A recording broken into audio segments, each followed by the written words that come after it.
మన పాపములు మన మీద చెప్తున్నాయి అంట. ఏమని?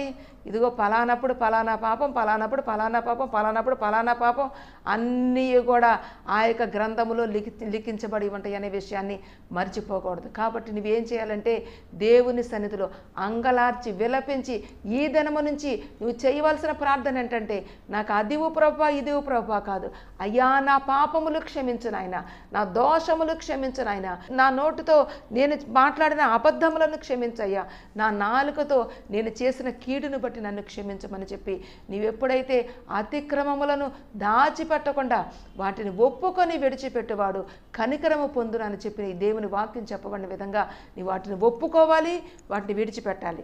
ఒప్పుకొని మళ్ళీ అయ్యే చేయటం కాదు, కానీ ఒప్పుకున్నటువంటి నీవు మరలా జీవితంలో వాటి జోలికి వెళ్ళకూడదు.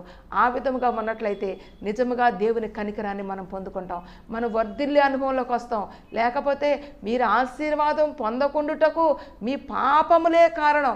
దేవుడు అంటున్నాడు, నువ్వు ప్రార్థన చేస్తున్నావు నా ముఖం తిప్పుకుంటాను, నువ్వు ప్రార్థన చేస్తున్నావు నా చెవులు మూసుకుంటాను, నీ ప్రార్థన నేను వినను అని చెప్పి నీ ప్రార్థన మరలా నీ ఎదలోకి నువ్వు తీసేసుకొని చెప్పి దేవుడు మళ్ళీ దాన్ని మనకు తిరిగి పంపించేసినట్లుగా మరి కీర్తనల గ్రంథంలో ఉంది. మన ఎదలోనికి మన ప్రార్థన తిరిగి వచ్చే అనుభవంలోకి మనం ఉండకూడదు. కానీ మనం ప్రార్థన చేసినప్పుడు ఇదిగో నేనున్నానని చెప్పి దేవాది దేవుడే మన ప్రార్థన వినాలంటే దేవుని వాక్యం చెప్పబడుతుంది, యథార్థవంతుల ప్రార్థన వైపు ఆయన చెవియొగ్గి ఆలకిస్తున్నాడని. కాబట్టి ఆ యథార్థతను దేవుడు కోరుకుంటున్నాడు.